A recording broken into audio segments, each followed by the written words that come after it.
안녕하세요. 텍세미나 핵심 알기 전는 토크아이티의 세미나 고성 PD입니다.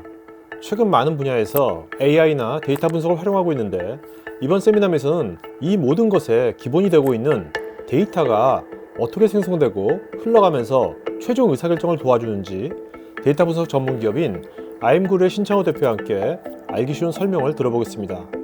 그런데 먼저 데이터의 집합, 통계, 확률, 자동화의 단계로 이어지는 데이터의 여정을 한번 살펴볼까요? 아까 처음에 이제 그림에서 보셨듯이 운영 시스템을 보유하고 있습니다.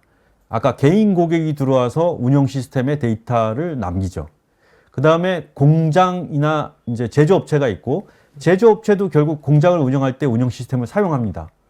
MRP라든지 MES라든지. 그러면은 이 운영 시스템은 운영 데이터를 남기게 돼요. 그럼 운영 데이터는 분석 데이터의 원형으로 바뀌고, 그 분석 데이터는 다시 집계 데이터가 되고, 그 집계된 데이터는 다시 통계의 수학 함수들을 통해서 바뀐 다음에 그 다음 확률 데이터가 되고 인공 데이터로 자라나는 거죠. 한 번 더 살펴보면 저희가 비즈니스 이해를 갖고 이 분석 데이터의 원형을 모아드리죠. 수집한다고 보통 그러죠. 그래서 그 수집한 데이터들은 보통 수학의 집합 개념으로 모입니다. 그래서 관계형 DB에 쌓이죠. 유니온을 한다거나 차집합을 한다거나 합집합을 하는 거죠. 네네. 그래서 데이터들을 다 쌓아놓게 되고요. RDB에. 그 다음에 집계 데이터들은 비즈니스 판단에 이용하죠. 예를 들어서 집계가 전체 매출이 하락했는데 제일 많이 하락한 지점이 얼마인지 지역별로 본다든지 그런 집계 데이터를 만들어내게 되죠. 그럼 그 집계의 원인을 찾기 위해서 뭔가 비즈니스적으로 확장하기 위해서 통계 데이터를 살펴보게 되는 거죠. 뭐 이동 평균을 본다든지 아니면 특별하게 무슨 사회적 이슈가 뭐가 있었는지 보는 거죠. 그래서 요 집계 데이터까지 있는 데이터를 통해서 의사결정 행동을 데이터 기반으로 하게 되는 것, 여기까지가 보고서가 되는 거죠. 그래서 요 집합, 그 다음에 집계낸 다음에 통계. 통계는 보통 DB로 말하면 그룹 바이 썸, 즉 컬럼나 DB를 많이 선호합니다. 그래서 보통은 풀 인덱스를 도는 성능이 안 나오는 걸 배제하기 위해서 컬럼 DB를 많이 사용하고요. 그 다음에 이제 요 통계 데이터를 넘어서 확률로 넘어가게 되면 파일형 DB를 많이 쓰죠. 그러니까 이렇게 표현해도 될지 모르겠는데 결국은 HDFS도 사용자 입장에서 보면 파일형 데이터베이스나 다름없는 거거든요. 요즘은 그런 파일형 데이터베이스가 대용량 데이터베이스를 대신하는데 거기에 성능들을 찾고 있는 게 지금 현재 시점이라고 보시면 맞고, 통계할 때 컬럼나 데이터베이스는 이해가 되는데 확률 쪽 할 때는 파일용 데이터베이스가 그러니까 확률서부터는 이제 히스토리성 테이블들이 많이 등장하거든요. 그렇죠. 그러니까 대량 데이터들이 많은 거죠. 그리고 트랜잭션이면 로그들처럼 네, 시계열 같은 예, 시계열 완전히 다 디테일 정보들이 다 필요한 경우가 많아지거든요. 그래서 평균을 내도 스냅샷을 뜬 다음에 평균을 내는 것은 정확하지 않으니까 로 데이터들을 네네. 원하는 경우가 많이 등장하기 시작합니다. 확률서부터. 네네. 그 다음에 인공지능으로 가면 학습 데이터나 테스트 데이터가 더 말할 나위 없이 커지고 있고요. 그래서 결국 크게 보면 여기를 기점으로 해서 의사결정 행동 데이터 기반으로 하는 것과 요 시스템 자동화 하는 지점으로 뭔가 경계가 벌어지고 있는 거고, 그 다음에 이제 이 확률 데이터를 이용해서 인공지능 데이터를 만들어내고, 여기는 이제 좀 약간 과장이 있는데 이제 아날로그 비즈니스를 하시던 분들은 신사업을 구체화하고 싶어 하시는 거죠. 디지털 트랜스포메이션을 통해서. 그렇게 되면 수학적으로만 보면 집합, 통계, 확률, 인공지능, 양자 역학까지 뭔가 데이터를 핸들링하는 수학의 개념들이 자라나고 있는 거고, 거기에 레파지토리형은 관계형 DB에서 컬럼 DB, 파일형, 그 다음에 무엇이 될지는 잘 모르겠지만 미래지향적인 데이터를 담아놓는 것들이 필요해지는 어떤 그런 중론이 있는 거죠.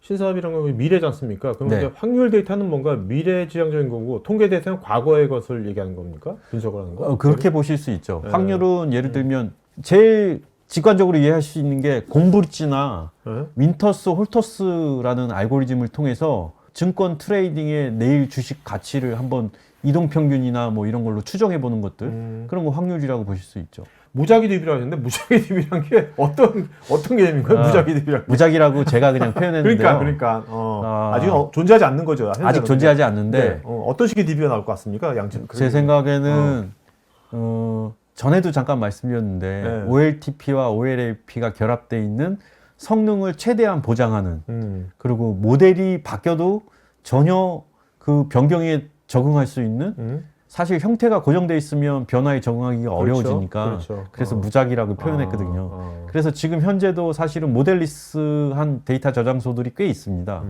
뭐 도큐멘트 스토어나 검색 엔진 같은 것들이 그런 모양인데 그런 것들을 보면 저희가 원형의 데이터를 또 다른 모양으로 바꿔 놓으면 나중에 용도가 바뀌면 다시 모양을 바꿔야 되는 그런 그렇죠. 일들이 벌어지니까 네. 원형 데이터를 프로세스를 통해서 바로 쓸 수 있으면 프로세스만 바꾸면 되는 그런 어떤 세상에 오지 않을까? 그런 제 생각에는 멀지 않았다고 생각합니다.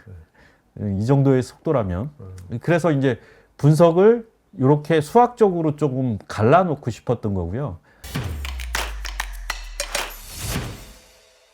그럼 아까 그 집계 데이터, 통계 데이터, 확률 데이터, 자동화 데이터를 이제 예를 통해서 조금 더 이해의 폭을 넓혀보도록 하겠습니다. 예를 들어서 저희가 온라인 쇼핑몰에 데이터를 크게 두 가지로 갖고 있다고 예를 든 거죠. 이건 진짜 예입니다. 그래서 고객 데이터, 고객 프로파일 데이터, 이름, 생년월일, 성별, 주소, 학력이 있고 고객의 행동, 그래서 구매를 했겠죠. 구매 이력이 이렇게 있고 그 다음에 서비스 이력, 그 다음에 반품한 이력도 이렇게 있다고 가정한 거죠. 그러면 집계 데이터는 회원 성비, 그 다음에 회원 지역비, 회원 학력비 같은 것들이 이제 집계 데이터가 되겠고요. 통계 데이터는 특정 상품 구매 성비, 좀 더 뭔가 질문이 달라지고 있죠. 그 다음에 확률 데이터는 내일 주문량 증감 확률, 이런 게 확률이 되겠죠. 그 다음에 자동화 데이터는 예를 들면 추천이 제일 좋은 예인 것 같네요. 네. 그러니까 저런 이제 확률 데이터가 쌓이면 저게 네. 이제 어떤 기준으로 해서 추천하기 하나의 매트릭 나오겠네요, 그냥. 그죠? 그렇겠죠. 네네. 예. 그렇게 돼서 집계, 통계, 확률, 자동화의 수순을 밟아주는 게 좋습니다라고 주장하고 싶고요. 그러면 이제 자세히 살펴보면 요 커스터머 데이터 플랫폼이라는 걸 논리적으로 만들어 놓는 사이트들이 많이 있거든요. 온라인 쇼핑몰들은 특히. 그러면 고객 프로파일을 갖고 추천하는 경우가 있고 이 행동을 갖고 추천하는 경우가 있고 좀 전에 이제 피디님이 말씀하신 대로 결과를 많이 모아놓은 다음에 널리지를 갖고 추천해 주는 경우가 있어요. 그래서 이제 추천의 품질이 달라진다. 이렇게 이해하시면 될 것 같습니다. 요즘 화두가 되고 있는 AI를 데이터의 분석 관점으로 본다면 어떻게 바라볼 수 있을까요? 여태까지는 보고서를 쓰고 서비스를 만들고 그 다음에 그 만들어진 서비스들을 활용해서 저희가 무엇을 할 수 있는지 살펴봤다면 그러면 지금 저희가 하고 있는 이 모든 일련의 활동들은 결국 큰 통 안에서 데이터를 바꾼 다음에 어떤 최종적인 목적지인 인공지능의 자동화로 가고 싶어 하는 건데요. 근데 그 인공지능을 하기 위해서 인간의 생각하는 구조를 이렇게 5가지로 정리할 수 있어요. 첫 번째가 감각, 생존 본능, 신체 피드백, 의식의 각성 상태, 기억. 뭐 이렇게 나눠볼 수 있는데 저희가 한 1, 2년 전만 해도 개고양이를 인지하는 보편적 첨단 분석의 구글의 이미지 서치를 보고 놀랬던 기억이 있거든요.